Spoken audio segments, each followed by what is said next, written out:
The story begins sometime in the 2000s in the small town of Eastbrook, where we meet Hank Wallace, a talented high school football quarterback and the pride of his school.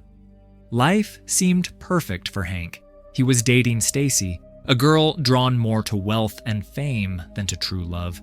Yet, Hank genuinely cared for her. Meanwhile, we're introduced to a strange substance known as ick. No one knows where it came from. Some believe it fell from a meteor, others think it leaked from a secret government lab. Whatever its origin, the ick spread quietly across the world. It wasn't dangerous at first. People could clean it away, but it would always grow back, so eventually, everyone just ignored it and carried on with life. Back in Eastbrook, Hank's days remained bright.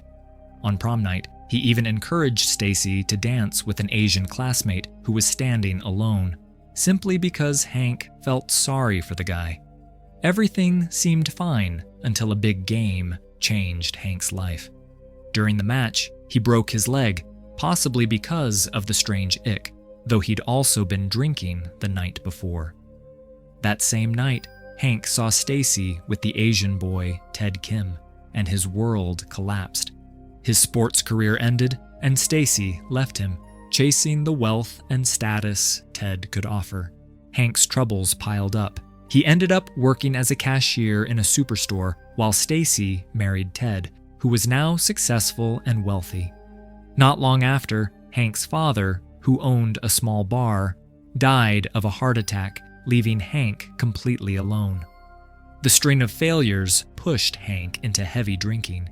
He worked as a school janitor until a former teacher encouraged him to finish his degree. With effort, Hank eventually became a science teacher. Stacy moved on with her life and had a teenage daughter, Grace. She had completely moved on from Hank, but he still loved her and could never forget her. The film mixes in plenty of subtle comedy that's best experienced on screen, so this recap focuses on the serious side of the story. 18 years passed.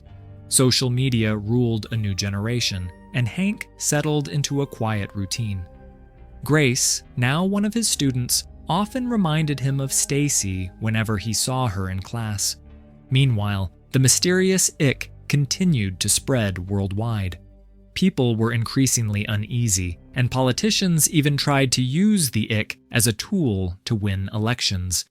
Opinions about the substance differed, but most still refused to treat it as a real threat. Among Hank's colleagues was Sofia Diaz, the Spanish teacher who liked him, though Hank never saw the relationship as anything serious. We're then introduced to a few new characters. Heather, one of Grace's friends, has a crush on a boy named Griffin. Grace herself is dating Dylan, a guy with bad intentions who only wants to use her, something Grace hasn't yet realized. Grace's parents, now wealthy from their real estate business, hope she'll move to a bigger city, but Grace loves her hometown and wants to stay. Dylan, however, keeps pressuring her to leave. Hank considers reopening his late father's bar. During some paperwork, when Kim, Stacy, and Grace visit, Hank learns something shocking. Grace might actually be his daughter, since he and Stacy were together shortly before their breakup. He keeps this discovery to himself. The film shows how Kim and Stacy enjoy their rich lifestyle, while Grace quietly rejects their obsession with money. One night, Hank brings home a ring light and senses movement behind him. The ick has grown alarmingly close, but as soon as he switches on the light, it freezes. Curious, Hank experiments and discovers that the substance doesn't grow under UV light, only in darkness. The next day, Hank tries to talk with Grace, but both she and Dylan find his interest odd, almost like he's crossing a line. Hank can't explain the real reason, that she might be his daughter, so he begins to consider a DNA test. That night, while Hank was at the bar, a strange man wandered in, even though the place wasn't open yet. His body looked oddly distorted, The alien substance had clearly infected him. At first, Hank offered him wine, but things turned frightening when the man suddenly grabbed a cat and began to change. Tentacles burst from his body as the ick consumed him. Seizing an opening, Hank used an electrical shock to kill the creature. Meanwhile, a group of high school students, including Grace, were at a party. Grace drank heavily, and Dylan hoped to take advantage of her. The ick, once harmless, had evolved. Hank called the police, but the officers who arrived, friends of his, were already infected. They spoke in strange, almost worshipful tones about the ick. They forced Hank into their car, where he found Sophia, the Spanish teacher, also infected. They tried to convert him, but Hank quickly put on a mask for protection. Sophia's body erupted into tentacles, yet Hank managed to escape the car unharmed. Fleeing through the night, Hank realized that Ick had become intelligent and was now infecting animals as well as humans, especially active in darkness. Desperate, he drove to the house where Grace and her friends were partying, warning them that the Ick was spreading and killing people. The teens only laughed, thinking he was joking. Hank begged Grace to leave the party with him, but she told him to go away. He didn't force her. Dylan tried to take advantage of Grace, but she refused, so he turned his attention to another girl. Moments later, the Ick attacked, killing several teens and infecting others, Dylan among them. The substance spread rapidly. Grace was asleep when the chaos erupted, but Hank arrived just in time. They watched in horror as the Ick swarmed everywhere, yet a sudden burst of bright light froze it in place. The military had arrived, moving survivors to a safe zone. Still, many townspeople refused to believe the danger and even staged protests, highlighting how people often cling to reckless opinions.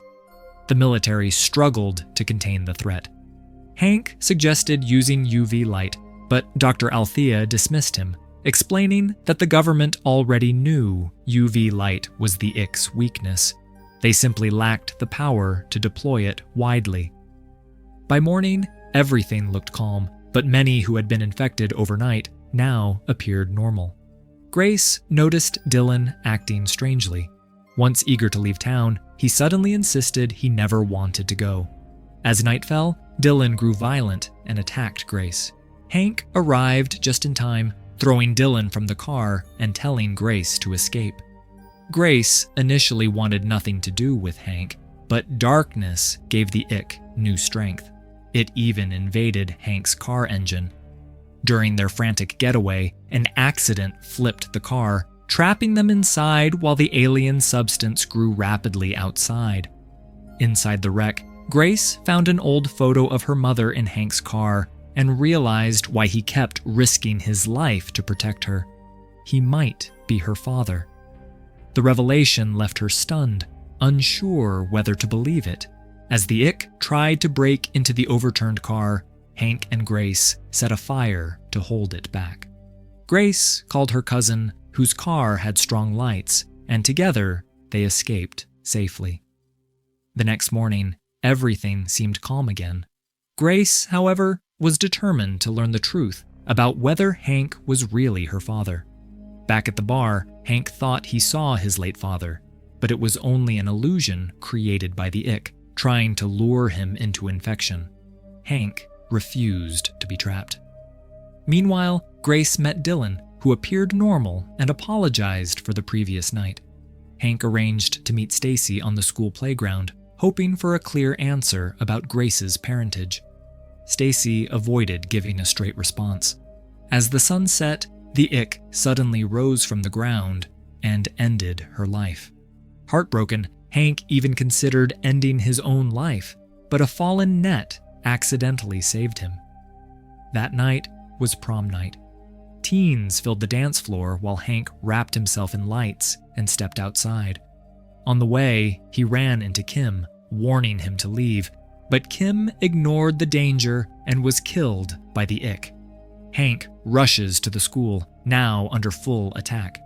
Inside, chaos reigns as the Ick's tentacles lash out, destroying everything and dragging people away. Dylan is about to get intimate with Grace when Hank bursts in. Grace finally sees Dylan's true, infected form. Together, she and Hank fight him off and end his life. Heather and Griffin join them as Hank realizes the playground's powerful lights could freeze the Ick. But to activate them, he must go outside. Grace is briefly confronted by the infected versions of her parents, yet the group manages to switch on the lights. The creature has grown enormous beneath the ground, and the light pole threatens to collapse. Survivors climb a nearby tower, while many fall victim to the Ick. Only Hank, Grace, Heather, and Griffin reach the top. As dawn breaks, sunlight freezes the monster until sudden clouds block the rays and the Ick surges again. Just as all hope fades, the sun reappears and the creature finally hardens, ending the attack. The Ick seems gone, perhaps only for now. Since this is ultimately a dark comedy, the film doesn't linger on strict logic. In the closing scene, Grace accepts Hank as her father. The long-awaited DNA test results finally arrive, but the film never reveals what they say. Hank and Grace simply stare at the report, surprised as the screen fades to black. It's really more of a comedy, so the plot might feel a bit thin on paper. But when you watch it, the movie is surprisingly entertaining and keeps you hooked with its quirky energy.